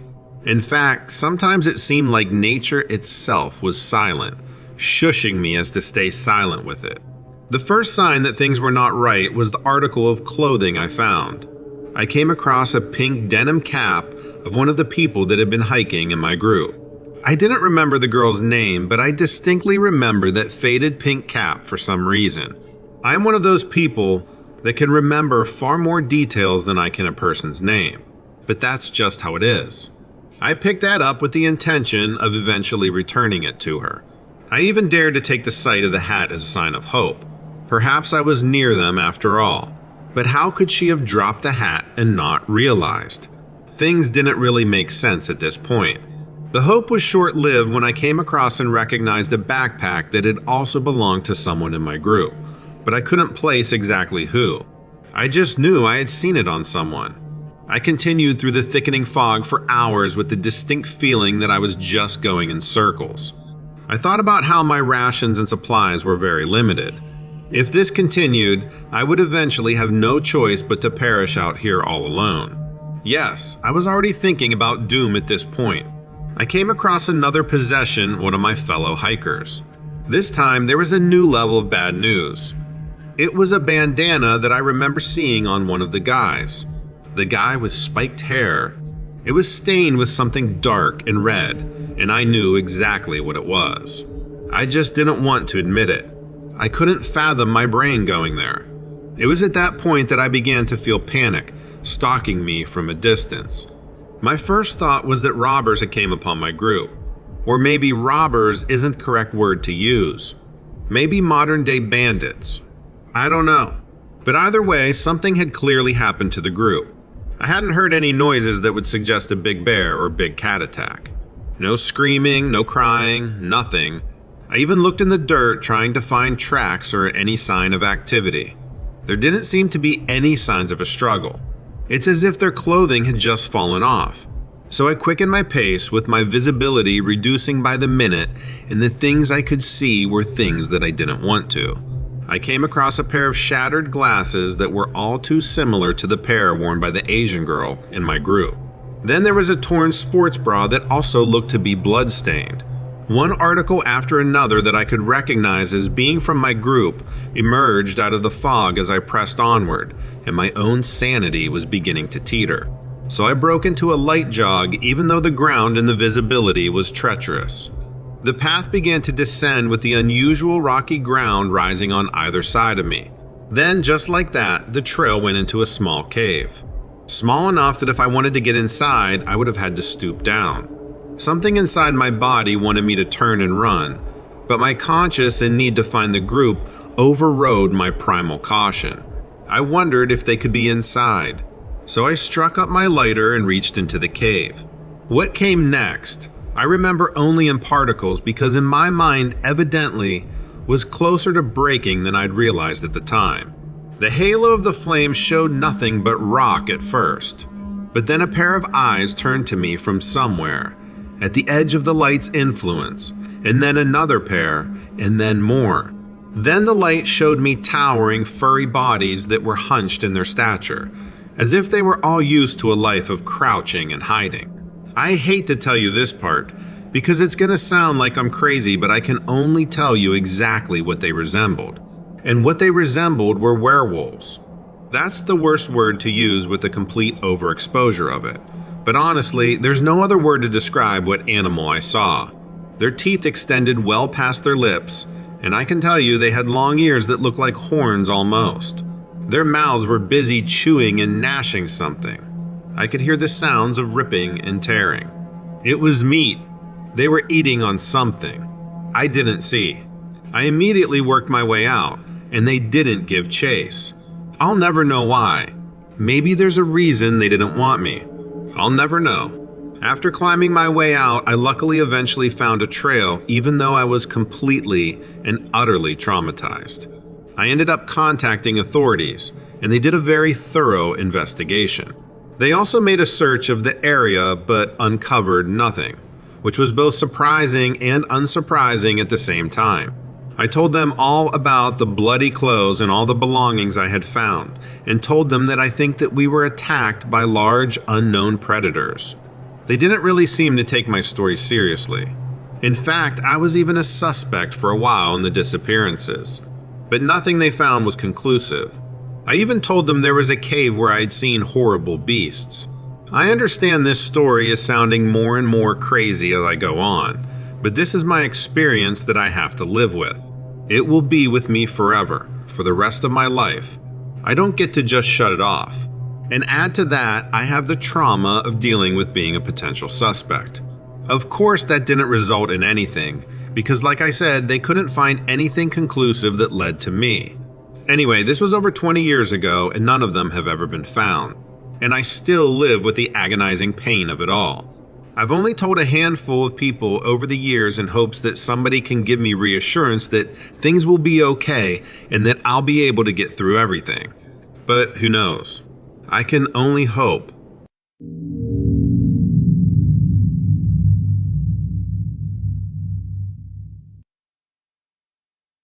There is way more to life than the eye can see. More than science can theorize or religion can explain. We often use these things to validate our experience, thus avoiding the reality that we will never have all the answers. I think that the dead live amongst us. Your naked eye not being able to see them does not mean they do not exist. I know I'm getting straight to the point, but if you've seen what I have, you would agree 100%. Now, I have always been skeptical of mediums and psychics who claim to have the ability to speak with and see the dead. I believe there are people with such gifts, but that they are far from a TV personality or a fortune teller. They can be ordinary people who come into contact with ghosts or spirits of those who have passed on. I live in Miami, Florida, where the sun always shines. Growing up with my grandmother in her little house near the beach was the highlight of my adolescence. We would collect shells on our morning walks to take back and clean before putting them in our shell jar. I still, to this day, have the jar on my fireplace mantle as a decoration and keepsake. We would sit on her screened-in porch, listening to the waves crashing while playing Scrabble. It was always so peaceful there, a feeling I wish I could have bottled up for later in life. When she passed, my world was shattered. At 17 years old, I understood what death meant, but it didn't make it any easier. I was broken for years, unable to piece my life back together. It wasn't until 6 years later that I gathered the strength to go back to her house. Nothing was more unsettling than being there knowing she would never come back. I went through her belongings, eyes full of tears, smiling at times from the good memories. I gathered some of her jewelry, the shell jar, a few paintings, old photographs, and the Scrabble game we used to play. I felt a weight lifted off my shoulders as I had avoided grappling with the loss up until that moment. Still, I struggled with letting go. I could not grasp never seeing or speaking to her again. It didn't make sense. It wasn't fair. Why does everyone have to die? So, like the nerd I am, I began to research. How to speak to the dead, how to see loved ones who have passed, how to summon spirits. My search history was full of questions. The more I read, the more my curiosity was sparked. Previously terrified by all things horror-related, I was suddenly interested in the spiritual realm. I watched 1,000,001 horror movies related to ghosts. I became hyper-focused on figuring out how to communicate with my grandmother. But while hyper-focused, I never lost my sanity by wanting to try a Ouija board. If my horror movie binge-watching taught me nothing else, it taught me not to mess with a Ouija board. Plus, my research told me all I would really need is my mind, and maybe her personal belongings, or to be at her house. I tried to implement what I had learned by thinking about her and talking out loud as if she was already there. At times I thought that it worked, but it really was a placebo effect. I believe my efforts were too forceful when they should have come more naturally. Frustrated, I stopped trying. Instead, I focused on my own mental health and let her spirit rest. My mind was so wrapped up in chasing her spirit that I neglected to connect with my own self. Through meditation and breathing practices, I reached a place of deep consciousness and awareness. I decided to take off work and dedicated a whole day to trying to speak to her. I packed and took the shell jar, our Scrabble game, and a few pictures before heading to her beach house. After arriving, I was once again met with nostalgia and the feelings of sorrow. This time they didn't last long because I knew for a fact that she was there. I was overcome with such emotion that I immediately had to sit and just cry it out. Crying in that moment was necessary because I had not done so in months. I wiped my tears and took the shell jar and pictures with me to the beach out front, stopping to put the Scrabble game on the porch. It was fairly sunny, and the radiating heat calmed my nerves slightly. I sat in the sand, almost in the exact spot we used to gather shells, and closed my eyes. I didn't think about it much. I just visualized her standing in front of me. With both hands on the shell jar and the photographs in my lap, I sat in complete silence for at least 5 minutes. Then a breeze came by, bringing with it the faint smell of white diamond perfume. A distinct scent that many children and grandchildren will always remember. My heart fluttered because at that moment I knew it was her. I opened my eyes, seeing nothing at first. Then my eyes were drawn directly to an area to the right about 20 feet away in the shallow water. There she was in her favorite white dress looking right at me. Though always beautiful, she was more youthful and refreshed than I had ever seen. Her dress rippled in the wind, and as the wind sped up, she was swept away. The emotion I felt in that very moment was indescribable. I can't tell you whether it was happiness, sadness, fear, or shock. Probably all of them. The moment I wanted so bad for years finally happened, and I didn't know how to react.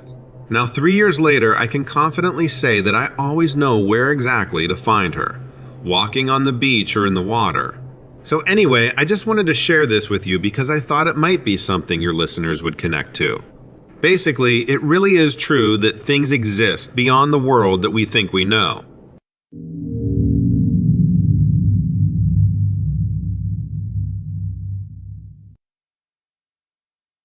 I'm going to tell you this, Donovan, because I think you're the only one who'll believe me. Well, except one person, but I'll get to that later. I'm a student worker at the Ohio State University Main Library, officially known as the William Oxley Thompson Memorial Library. This thing is huge. 11 floors, which are mostly stacks, meaning rows and rows of bookshelves. You can stand on the bottom floor and look up at all those books. And let me tell you, doing that is not good if you have vertigo. I'd been working there for a few months before I noticed anything unusual. I mostly reshelved the returned books, so I spent a lot of time walking around in the stacks, pushing a book cart. One day though, the student who normally helped the librarians close up was sick or something, so I had to stay late. It closes at midnight, and by then, hardly anyone's around other than a few really dedicated graduate students. There's a ton of lights in the library, because like I said, it's huge. So they start turning them off before closing time, and then the workers walk around to make sure no one's still inside before locking the doors. It's a little creepy, to be honest, because during the day, light comes from the big windows and the skylights. But at night, it's a lot darker. As I was walking around, I saw a light at the end of a row of bookshelves. It was bright but flickering, like a candle. I'll admit, I was scared. I didn't want to confront some weirdo who was lighting candles in the library. When I got closer, though, it flickered again and went out. I reached the spot where I thought it was coming from, and I saw nothing. I figured it was just some weird thing, or maybe I was imagining it. But then, that student, the one who was normally supposed to close, she quit, just up and left OSU, so naturally I was put on that shift. Now I had to close every shift I worked, which was 3 days a week. I'd pretty much forgotten about the light, but as soon as I walked up to that same place on the 5th floor and saw it again, I remembered. It disappeared again when I got close. I don't know what was going on, but after that, other weird stuff started happening with the lights. They would follow me going on as I walked and then off as I passed. One far away would flicker and then go out. Finally, I asked one of the librarians why the other student quit. She said she was scared of something but wouldn't talk about it anymore. I wanted to keep my job, so I didn't push it. I looked up some stuff on ghosts trying to find out.